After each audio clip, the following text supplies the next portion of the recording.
네, 반갑습니다. 오늘은 여러분들과 조금은 머리가 무거울 수도 있겠지만 필수적으로 알아야 될 반도체에 대해서 공부해 보도록 하겠습니다.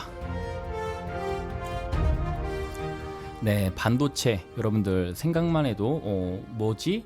이름은 들어봤고 뭔지는 알겠는데 뭔지 정확히 알 수 없는 그런 느낌적인 느낌. 오늘 좀 간편하고 이해할 수 있게끔 투자자들 여러분들께서 어떻게 투자를 하고 어떤 흐름에 어떤 맹목적인 걸로 그냥 가지 말고 그냥 어느 포인트에 투자를 해야 될지를 알 수 있는 흐름 정도 익혀가는 시간을 가져보도록 하겠습니다.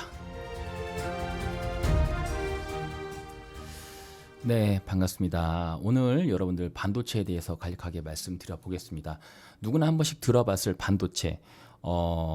반도체에 대해서 정확하게 알려면 정말 한도 끝도 없고 공부도 많이 해야 되는데 제가 오늘 조금 더 쉽고 간략하게 말씀을 드려보겠습니다. 한 건물이 있다라고 가정을 해보도록 할게요. 한 건물에 1층에는 디자인을 할 수 있는 공간이 있고요. 2층에는 제조를 할 수 있는 공간이 있습니다. 이 모든 것들을 유통까지 해서 다 총괄할 수 있는 이 건물이 있다라고 치겠습니다. 자, 그러면 디자인하고 설계를 한 다음에 제조까지 한 건물에서 할 수 있고 이거를 전체적으로 관리해 주는 게 바로 종합 반도체 회사 IDM. 건물 안에 다 있다라고 보면 되는데 이게 바로 삼성전자라고 보시면 됩니다. 자, 그러면 반도체에서 여러분들도 한 번쯤은 들어봤을 TSMC 대만 있잖아요. 예, 대만인데 거기는 바로 요것만 하고 있습니다. 요것만 제조. 예, 2층에 있는 제조 만드는 것만 하고 있는데 이거를 파운드리라고 합니다. 그런데 대만은 만드는 것만 하는데도 국가가 온 국민이 먹어 살릴 수 있는 미래 먹거리인데 한국 같은 경우에는 설계도 하고요, 디자인도 하고요, 제조도 하고요. 그다음에 이걸 유통까지 모든 것들을 한 건물에서 할 수 있는 그런 힘을 가진 것이죠. 자, 그런데 우리가 생각해 봐야 될 게 이 디자인하고 옷을 만드는 이 건물에서 옷에 비교를 할게요. 옷을 두 가지를 만든다라고 합니다. 하나는 시장에서 누구나 편안하게 입을 수 있는 시장에서 판매되는 옷. 그리고 또 하나는 명품 시장에서 정말 이제 고부가 가치로 만드는 명품 옷이라고 보면 됩니다. 자, 근데 이거를 여러분들이 알고 있는 인텔이 주로 명품 옷을 만드는 곳이라고 보면 되고요. 자, 그다음에 메모리 반도체는 시장에서 편안하게 입을 수 있는 옷.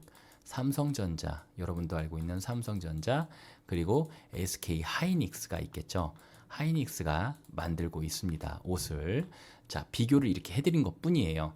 자, 그런데 보시면은 대만 같은 경우에는 옷을 특정하게 만드는 게 아니라 이 옷 저 옷 다 만들어주는데 대신 설계만 해서 갖고 와 라고 해서 옷을 만들어줄 뿐이에요. 그래서 대만에서 힘든 일은 다 해가면서 어쨌든 대한민국의 미래 먹거리로 가고 있고 삼성전자는 좀 얘기가 다른 게 명품 옷에는 손대지 않았습니다. 그냥 일반적으로 사람들이 편안하게 입을 수 있는 옷을 손대기 시작했죠. 1983년도 삼성전자의 이병철 회장이 깃발을 들면서 앞으로 치고 나갔는데 그 전에 한국 반도체가 원래 있긴 했지만 이 얘기는 시간이 길어지는 관계로 자, 오늘 간략하게 반도체에 대해서만 말씀을 드려보자면 그래서 삼성전자에서 주력하고 있는 이 일반적인 옷 중에 편안한 옷이 두 가지가 있습니다. 옷이 두 가지가 있는데 하나는 편안하지만 조금 가격이 나가는 옷. 또 하나는 편안하지만 한번 입고 버릴 수 있는 옷, 이렇게 생각하면 좋을 것 같아요. 자, 그래서 디램과 낸드라는 것이 옷이 두 벌이 있는데 이 중에서 삼성전자는 디램에 집중했습니다. 한 번 입고 버리지만 그래도 편안한 옷을 만들었던 거죠. SK 하이닉스도 마찬가지고요. 그래서 이쪽 시장에서 세계 시장 점유율의 엄청난 부분을 차지하면서 한국이 이걸로 성장한 겁니다. 그리고 나서 밑으로 내려왔죠. 편안한데 그래도 좀 더 비싼 옷. SSD하고 USB까지도 넘어 들어와서 이 편안한 시장, 이 편안한 옷을 만드는 시장에서는 이제 삼성전자하고 SK 하이닉스가 치고 올라간 거죠. 자, 그런데 우리가 얘기하는 평택 공장 지어서 133조를 투자한다. 그리고 짓고 나서 더 앞으로 치고 나간다는 게 바로 요거예요. 명품 시장에 들어오겠다라는 거죠. 예, 이해가 좀 되실까요? 그래서 명품 시장에는 뭐가 있을까 봤더니 인텔이 꽉 잡고 있었고 삼성전자하고 SK 하이닉스가 손잡고 이제 밑으로 치고 들어가야 되겠죠? 여기 안에는 명품 옷을 파는 시장에는 뭐가 있냐 봤더니 시스템 반도체, 계산을 하는 목적에 이제 CPU, GPU, AP, DDI 이렇게 있었고요. 그 다음에 광소자 반도체, 뭐 사진 찍는 거 있죠. 카메라 이렇게 찍으면 디지털 카메라에 그걸 연산해서 계산해 주는 거. 그다음에 이제 디스플레이 화면 있죠. 디스플레이 화면도 반도체가 들어갑니다. 광소자 반도체가 이렇게 해서 시장이 형성이 되어 있다라고 반도체 시장을 이해하시면 됩니다. 자, 그런데 삼성전자하고 SK 하이닉스 우리나라니까 우리나라 주가에 투자를 해야 되니까 이 시장에 여기 명품 시장에 들어간다라고 하잖아요. 그러면 얘네가라고 얘기하면 좀 그렇겠고 삼성전자하고 지금 SK 하이닉스가 명품 시장 비메모리 반도체에 뛰어든다고 하는데 우리가 주목해 봐야 될 건 아까 말씀드렸나요? 네덜란드 반도체 장비 회사 ASML 여기에 이제 회장 피터 베링크 씨가 아무래도 오랜 시간 반도체 시장을 지켜봤을 텐데 10년, 20년 뒤에도 반도체가 부족할 것이다. 수요는 더 많아지겠지만 반도체가 부족할 것이다 라고 얘기를 했습니다. 자, 그래서 여러분이 종합 반도체 이 빌딩 안에 들어가 있는 제조하고 설계하고 유통하고 그 과정에서 여러 가지 공정이 있을 건데 공정이 또 어떻게 이루어지는지 이 공장에 들어갔을 때 원단 떼와서 그거 자르는 사람 누가 있고 붙이는 미싱하는 사람 따로 있고 부자재 붙이는 사람 따로 있고 이걸 나르는 사람 따로 있고 이걸 동대문 시장에서 판매하는 사람 따로 있을 거 아니에요. 그 공정이 6가지가 됩니다. 1, 2, 3, 4, 5, 6이 되는데 먼저 만들고 쭉 가면서 마지막 유통까지 테스트까지 하는 것까지 근데 이 중간에 물건을 만들면서 용액을 갖다 붓기도 하고 그 과정이 있습니다. 그것을 세세하게 여러분들한테 볼 수 있게끔 제가 이렇게 나눠놨는데 가운데로 보면은 여러분들 가운데로 보면은 삼성전자가 있고요. SK 하이닉스가 떡하니 버티고 있습니다. 거기 밑에 파운드리 한국의 DB 하이텍이라고 요겁니다. 요거 예, 만드는 회사예요. 제조하는 회사. 그리고 그 밑에 유통하는 회사가 있어요. 예, 여기 만들고 나면은 유통을 해줘야 될 거잖아요. 예, 유통하는 회사를 이렇게 제가 정리를 또 해놨고요. 그리고 그 밑에 보면 팹리스 설계만 하는 회사가 또 따로 있습니다. INC. 그리고 자동차 반도체 지금 부족 현상이라고 하면은 반도체의 설계만 또 따로 하고 있는 회사가 있어요. 텔레시스하고 NC. 그러니까 이 회사의 특징을 여러분들이 아셔야 뉴스가 나왔습니다. 차량용 반도체가 부족하다. 그러면 여러분들 어디를 관심을 가져야 돼요? 그렇죠? NCN하고 텔레칩스. 차량용 반도체가 부족하다고 하는데 그냥 삼성전자에 무조건 삼성전자 반도체 1등. 이거는 잘못된 투자겠죠. 그렇죠? 이런 거예요. 예, 그래서 요것들이 이렇게 제가 분리를 좀 해놨으니까 여러분들께서 영상 보시는 분들은 이렇게 큰 화면으로 보시면서 쭉쭉 당겨 가시면 좋을 것 같고요. 자, 그런데 어렵지 않습니다. 자, 지금 반도체 시장에 투자를 해야 되냐 말아야 되냐라고 한다면 주가의 흐름을 보시면 알 수 있어요. 일단 삼성전자 예, 주가 방향이 어떻게 돼 있죠? 예, 고점 대비해서 많이 눌려진 상태에서 아직까지 고개를 제대로 들지 못하고 있다. 수급은 점점 줄어들고 있다. 거래량 줄어들고 있다. 아직 아니라는 거죠. SK 하이닉스도 마찬가지로 조금 강한 상승을 보였지만 수급이 일정하게 뭐 크게 개선되진 않았지만 SK 하이닉스가 많이 올라왔습니다.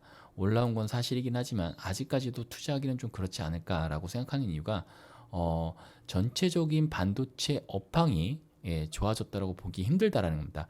왜 그런지 제가 보여드릴게요. 화면상에서 가운데로 있는 것들은 굵직하게 3가지 분류로 업종에서 소부장이라고 해요. 소부장, 예, 소재, 부품, 분야, 장비 뭐 이렇게 해서 소재, 장비, 분야 이렇게 3가지로 나누는 건데 어찌됐든 간에 여기에서 보시면 요 부분을 소재에서 또 제가 이렇게 분리를 해놨습니다. 소재는 뭐냐면 어쨌든 반도체를 만들 때 그 안에 들어가는 여러 가지 부수 기자재들이 들어갈 거잖아요. 용액도 들어갈 것이고, 그리고 뭐 테스트도 하고 뭐 여러 가지 할 건데, 그거를 세 분야로 이렇게 세세하게 나눴는데, 보시면은 웬만한 종목들이 고점 찍고 계속 내려오고 있습니다. 반도체 업황이 그렇게 좋아질 수 있으려면 소재 분야에서도 계속적인 올라갈 수 있는 부분이 나와줘야 되는데 그렇지가 않다라는 거죠. 후성은 좀 예외입니다. 후성 같은 경우에는 이제 친환경 에너지하고 2차 전지하고 좀 맞물려 있기 때문에 반도체로만 볼 수가 없다라는 점. 반도체 분야에서만큼은 웬만한 종목들이 다 그냥 하락세를 나와주고 있고 2차 전지하고 또 친환경에 맞물려 있는 종목들만 그나마 고개를 들고 있다라고 보시면 됩니다. 그래서 아직까지는 전체적인 시장의 흐름으로 봤을 때 반도체 업황의 그 개선 분위기가 아직까지는 좀 이르지 않을까. 수급이 좀 받쳐주고 좀 웬만한 굵직한 기업들 여기 보시면 자세히 보시면은 시가총액 여기 시가총액입니다. 이 줄은 시가총액인데 시가총액이 높은 곳에서 이쪽에 보시면 매출액입니다. 매출액의 변동성이 꾸준하게 안정권을 찾고 아니면 또 우상향을 보이고 있고 영업에 대한 부분이 좀 더 상승세가 나와줬을 때에 반도체 업황들이 1차 상승을 하고 나서 눌림목을 줍니다. 1차 상승을 하고 눌림목을 주는데 이런 고개 드는 현상의 모습이 나와준다면 업황이 투자자들의 대형 투자금이 들어오고 있구나 라고 인지할 수 있고 안정적으로 그래도 여러분들의 손실 만약에 바닥인 줄 알고 들어가는데 이게 지하실까지 계속 떨어질 수 있거든요. 그 부분을 좀 피해갈 수 있다라고 말씀드립니다. 자, 그리고 오른쪽에 있는 부분도 이쪽도 체크를 해보면 이 부분이 장비 쪽이거든요.